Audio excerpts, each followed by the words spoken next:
A propósito de denuncias, ¿sabe qué? Yo le recomiendo que preste atención y que le dé la bienvenida ahora mismo a la abogada Elena Quintero. Digo, le decimos abogada y no doctora porque ella misma prefiere, en realidad, Elena Quintero. Denominación. Claro, sí. Y yo quiero decir que qué suerte que tenemos nosotros, qué piola que somos, que tenemos una de las mejores abogadas con nosotros. Sí, no sé por qué le agrega de las mejores, podría ser la mejor abogada. No, porque no es la mejor porque está mi mamá antes. Bueno. Luego ella. No sabíamos que su mamá era abogada, pero bueno, muchas gracias. Sí, ella abogaba mucho por mí. Elena, ¿cómo le va? Buen día. Elena. Hola, buenos días. Muy buenos días, ¿cómo están? Bien, todo bien. Bueno, ahí yéndonos un poco a la parte seria y conceptual de este programa, yo le planteaba a la abogada Elena, nuestra columnista en temas de derechos y cosas vinculadas con la defensa de las personas en forma individual, grupal, que hay un tipo de delito y un tipo de acciones que a veces no son penadas, pero son sufridas por algunos. Entonces, ¿qué hacer frente a esos casos? Me refiero a los delitos de segregación, de discriminación, de señalamiento de personas por su condición, o individual o grupal. Por ejemplo, por su condición de pertenencia a una religión, a una raza, a un lugar determinado, por ser extranjeros, por ser personas con una situación determinada que hace que sea centro de burlas o de señalamientos o de desprecio, de violencia. Por ejemplo, qué sé yo, a veces se hacen conceptualizaciones prejuiciosas y basadas solamente en la ignorancia sobre los judíos, sobre los negros, sobre los senegaleses, sobre los mahometanos o sobre cualquier condición que tenga una persona o un grupo de personas. Yo quería saber qué dice la justicia de esto, qué dicen nuestro Código Penal y cómo se puede actuar si alguien nos ofende de tal manera que merezca que la justicia intervenga. ¿Qué nos dice Elena al respecto? Bueno, mira, nuestro Código Penal contempla como agravante, en principio, del homicidio y de las lesiones, sean leves, graves o gravísimas, esta situación de que está vinculado a pertenecer a un grupo social definido, sea por su religión, por su raza, por su orientación sexual. Entonces, en principio, cuando surge alguno de estos delitos, el Código Penal lo que prevé es mayor pena. En el caso del homicidio, cuando se produce un homicidio de estas características, tiene la pena máxima que tiene nuestro Código Penal, que es la prisión perpetua. Y cuando se produce alguna lesión por estas características, también se aumentan las penas en sus mínimos y en sus máximos.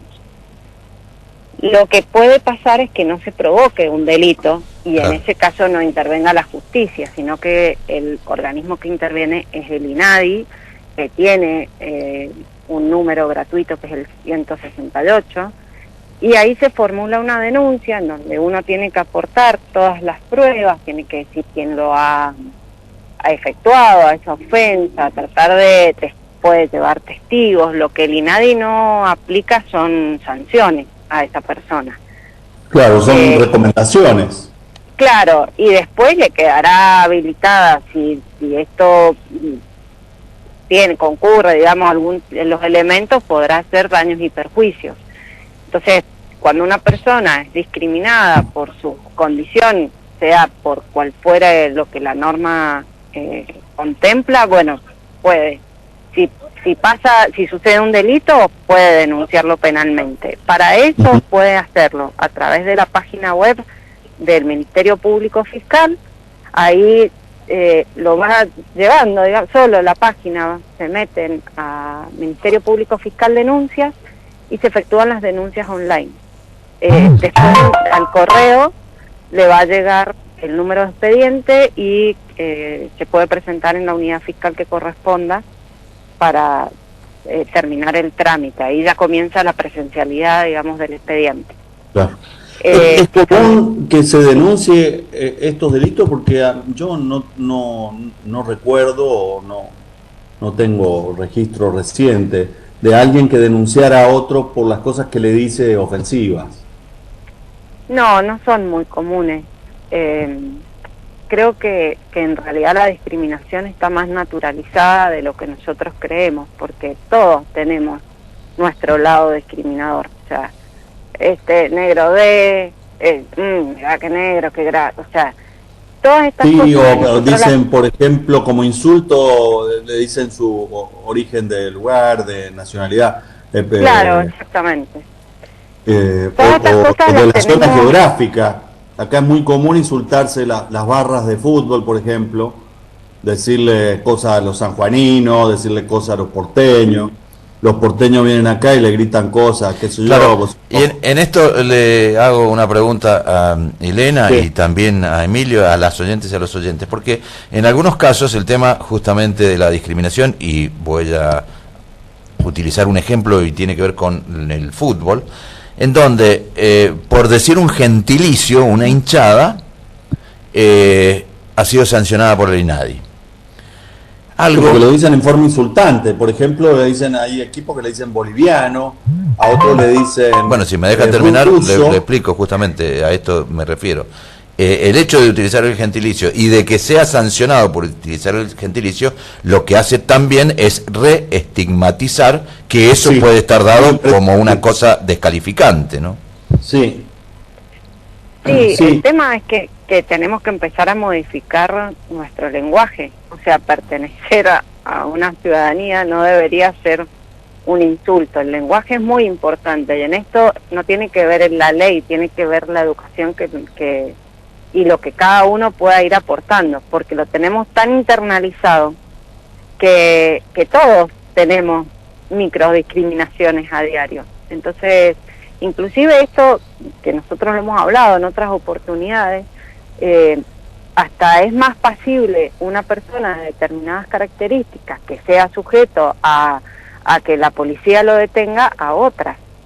Sí, claro, eso también sucede, que la policía detenga, claro, por la apariencia o porque sospecha que por la forma de moverse o por la forma de vestirse tal persona podría cometer un delito. Entonces, sí, es molestado o es detenido por las dudas. Sí, inclusive por su tono de piel. Es más probable que una persona de tez morena sea detenido por la policía a una persona que no tenga esas características, sí, físicas. Entonces, digo, es tan el nivel de discriminación que tenemos a diario y tan naturalizado que tenemos que empezar a replantearnos esto que cada uno de nosotros hace en la cotidianidad. Y sí es importante que se denuncien, y sí es importante que la justicia actúe en forma rápida. No podemos soportar que alguien sufra una lesión por su condición sexual. Y en esto también...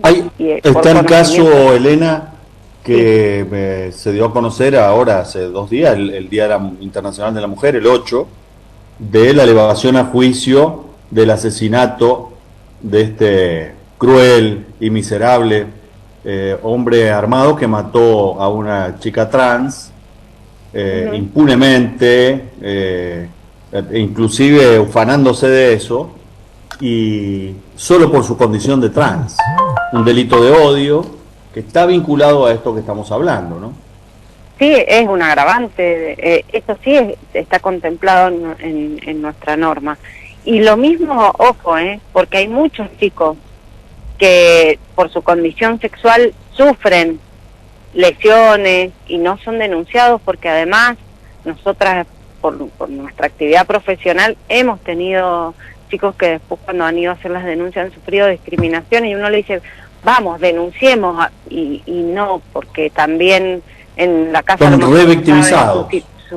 Sí, aparte de revictimizarlos, aparte de todas las situaciones que pasan, muchas veces también en sus casas no saben sus condiciones. Entonces es toda una complejidad que me parece que debería ser mucho más sencillo, mucho más fácil para ellos poder acceder a tener justicia. Cuando hablamos de acceso a justicia, es acceso a derechos, no es solamente a la jurisdicción, o sea, que ellos puedan tener acceso a sus derechos, a ser tratados en igualdad sin discriminación, pero sí tienen que hacer la denuncia. El INADI, cuando no hay delito penal, el INADI también cuenta con un mail. En la página web del INADI es bastante rápido y sencillo poder hacer la denuncia. Sí tienen exigencias de testigos, fotografías y todo lo que cualquier investigación, sea administrativa, claro, sea administrativa o penal, uno tiene que probar lo que denuncia. Entonces, pero me parece que es importante que la ciudadanía comience, cuando alguien es discriminado, comience a poder ser denunciado, para que podamos empezar a cambiar estas estructuras sociales que tenemos. Asimismo, ofrece algunas otras dificultades. La semana pasada el INADI hizo un informe del cual daba cuenta Ana María Vega hace poquito. Por ejemplo, la mayor discriminación, según este informe, lo padecen las personas con discapacidad. Cuando uno analiza los medios de comunicación, básicamente los medios de comunicación audiovisual y visual, advierte claramente que no participan personas con discapacidad en las pantallas, no participan inclusive en la elaboración de imágenes, cuando solemos decir en televisión que se hace un paneo sobre imágenes referenciales, comunes, habituales. Si ustedes observan, se evita y omiten la transmisión a donde aparezcan personas que tengan algún tipo de discapacidad. Sí, hay una ley hay una ley de cupo, que tienen que haber personas con discapacidad a las cuales se les dé empleo, pero ¿qué empleo se les da? Es lo que nos preguntamos. ¿A dónde van a hacer sus labores las personas con discapacidad? Bueno, hablábamos hace unos pocos días que vino la gente del banco, las autoridades del Banco de la Nación Argentina a Mendoza, y hablábamos de este tema a propósito del sitio Portada, que es un sitio que justamente procura darle visibilidad y participación a personas con discapacidad. Y nos decían, bueno, por ejemplo, en el Banco Nación, en un área, la Casa Central, se cumple ese cupo y le dan trabajo a personas sordas, en este caso, en un lugar en donde es una especie de bóveda, en donde se pueden contar. O sea, es la mejor manera de darle absoluta invisibilidad, y además a todas las personas que están en ese lugar son sordas, por lo cual tampoco tienen relación con personas que no tienen discapacidad auditiva, por lo cual vemos que la interpretación de la ley es bastante, podríamos decir, pobre, ¿no? Sí, porque lejos estamos de incluirlo. De integrarlo, ¿no? Es casi como hacerles un favor, digamos. Claro. Sí. Bueno, dale, te doy trabajo porque la ley me dice que te tengo que dar, pero escondido. Claro. O sea, escondido y juntos, digamos, como si fuese un colectivo uniforme, porque comparten una discapacidad, como si fuesen iguales porque comparten una discapacidad, ¿no? Sí, la integración social no la contemplaron, pero eso nos pasa en todos los lugares. O sea, la verdad es que a la gente con capacidades diferentes lo ponen en lugares invisibilizados, con trabajos que no va a hacer otra persona. O sea, y eso si me permitís, Ariel, cambiar un poco de tema, aunque no tanto, y preguntarle a la doctora Elena Quintero si nos puede contar algo de las consultas que ha recibido por teléfono o en privado, las comunicaciones, a raíz de sus comentarios en este espacio, en este consultorio público que hacemos, en esta columna. Tengo que contestar. ¿Y nos puede contar un poquito cómo le ha ido con eso? ¿Qué puede decirnos al respecto, ¿no? Hay una persona que me ha consultado por las prescripciones de deuda, y que ya lo tengo terminado por escrito, porque hay deudas, cuando distintas son las deudas fiscales a las deudas con organismos que son prestatarias de servicios públicos, pero no son fiscales, no son públicas. Entonces, hay una persona que me ha hecho la consulta que le voy a contestar en lo que resta de esta semana ya su consulta, su duda, pero todas las personas que tengan dudas las pueden hacer llegar a la radio y de un jueves al otro, en la medida de lo que yo pueda, de mis conocimientos, lo resuelvo, y si no, obviamente lo estudio, lo averiguo y también se lo contesto, no hay ningún problema. Claro, también le vamos a advertir a la audiencia que la abogada que gentilmente se presta para ilustrarnos, para orientarnos y para hacer esos trabajos, no les va a pagar los impuestos a los que no lo pagan, ¿eh? Esto no. Sí, claro, no es don Orione. Agradezco que pueda llegar a pagar los míos, así que no. Pero sí les puedo explicar cómo pueden hacer para pedir las prescripciones de las deudas en caso de que estén prescriptas, o si hacen un plan de pago, que también eso es lo que le quería explicar a esta persona. Cuando se hace un plan de pago se hace una innovación de la deuda, o sea, se renueva la deuda, digamos, entonces no se prescriben. Y todos estos detalles que si la gente necesita que se los explique, no hay problema. De última hacemos hasta un programa, un jueves exclusivamente de este tema. Sí, bien podría ser, porque porque es una preocupación casi social esta, ¿no? Y sí, porque la gente, cuando hay crisis económica, hay los servicios que no cortan y los deja de pagar y después los emplazan. Entonces, si quieren, para el jueves que viene tratamos este tema, y toda la gente que tenga dudas al respecto las tratamos de salvar. Que pregunten. Estaría bueno, sí. A mí me parece interesante que la gente tenga un espacio donde pueda escuchar y pueda preguntar sobre cómo defenderse y cómo usar sus derechos, que muchas veces hay gente que no pelea por sus derechos y por lo que le corresponde en cuanto a la defensa social y a la defensa ciudadana, solamente porque no sabe cómo hacerlo, ¿no? Sí, y porque además es tan difícil por ahí el acceso y es tan agotador los procesos porque son tan ineficaces que la gente se cansa y dice, bueno, ya está, listo. No, tenemos que empezar no solamente a ejercer nuestros derechos, sino también a exigir que ese ejercicio lo hagan en forma correcta, porque todos aquellas personas que trabajan para el Estado, el salario sale de los impuestos de los ciudadanos. Entonces tenemos que empezar a exigir el correcto funcionamiento de las instituciones públicas, pero si nosotros lo único que hacemos es decir, bueno, empezamos, no, listo, lo dejo, porque me cansan, porque es agobiante, es un sistema... Bueno, a veces algunos accesos y algunos trámites burocráticos parecen que están diseñados para cansar gente, ¿no? Y bueno, justamente lo que hay que hacer para revertir eso es, primero, insistir, no abdicar, porque si no, termina ganando esa postura de hagamos las cosas de tal manera que las personas no puedan denunciar y no se puedan defender, ¿no? Claro. Se cansan, la gente se cansa y entonces el sistema gana. Y para poder exigir no tenemos que cansarnos y tenemos que empezar a ser cada vez más personas en las que exijamos que las cosas funcionen en forma correcta.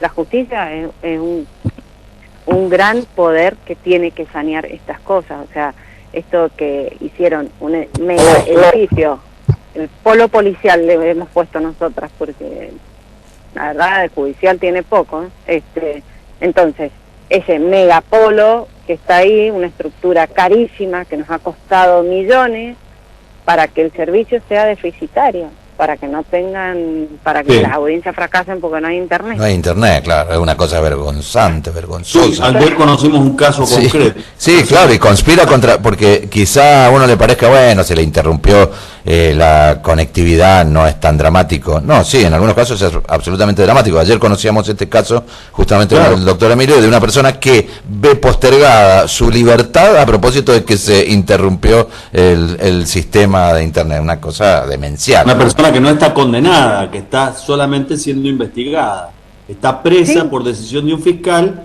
que, como lo hace virtualmente, no puede ser interrumpida, y la persona sigue presa hasta que el fiscal se vuelva a reunir por internet. Claro, y entonces ¿para qué hicimos ese merendo edificio si todos en final están haciendo las audiencias en sus casas? Entonces miren, hagamos una cosa, gastemos semerenda cantidad de plata, con eso seguramente que podríamos haber tenido un servicio de internet mucho mejor para todos los ciudadanos. Hubiésemos mejorado la conectividad y internet, que hoy es un derecho humano, a todos los ciudadanos, y dejar de tener semerenda de edificio para que no vayan, para que no haya nadie. Y sí, lo que pasa es que con ese criterio seguramente vamos a coincidir. En realidad, si la distribución de los dineros de carácter público, si no público, estuviese distribuida como corresponde, probablemente en las cárceles no habría nadie, no habría motivo para que haya alguien en las cárceles, ¿no? Sí, y probablemente estén los que deberían estar. Claro, sí, sí. Entonces, sí, algunos tienen que estar, esos que han... Sí, pero hay muchos que están afuera. Que han estafado gente y tomando deuda a nombre de otros, por ejemplo. Sí, sí, que nos endeudan por 100 años y todavía tienen el tupé de criticar. Sí. Entonces, la verdad es que las cosas están bastante cambiadas en las perspectivas, pero me parece que somos los ciudadanos los que tenemos la herramienta, no solo con el sino con la exigencia. ¿Tiene algo de esperanza, de visión posible de cambios en la justicia, Elena? No. Ah. ¿Usted que me iba a decir que sí? No, yo creo que habría cambios si todos los agentes que intervienen toman una decisión. O sea, si los abogados que litigan empezamos a exigir, si los ciudadanos empezamos a exigir y hacer respetar los derechos de nuestros clientes, si dejamos de los amiguismos y las cuestiones de lado, che, dale, dame una mano con no me den una mano con nada.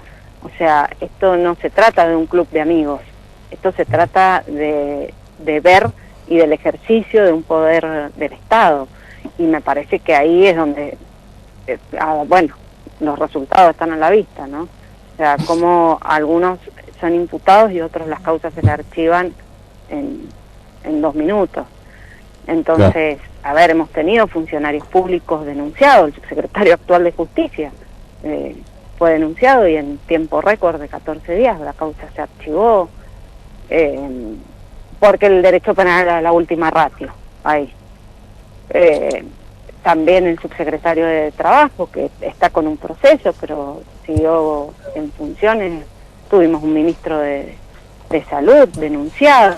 Sí, y bueno, quedan en la nada. Y el responsable de vialidad, y seguimos con la lista. También, y es larga. O sea, es larga, pero esas personas no tienen la misma justicia que otra clase social o que la clase no política.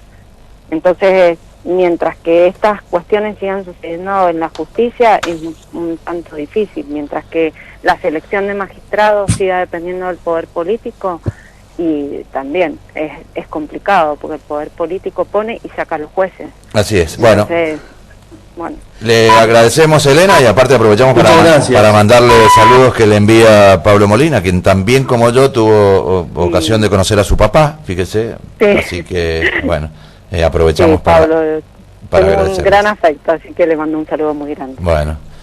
Muchas gracias, doctora. Abogado. Gracias a ustedes. Muchas gracias. Un beso grande. Muchas gracias. Bien. Hasta la semana que viene. Muchas gracias. Hasta la semana que viene. Hablamos con Elena Quintero, abogada, quien hace las veces aquí de columnista, asesora, gentil, de manera gratuita, esto lo aclaramos. Y este consultorio que hace ella público. Exactamente. Muchas gracias.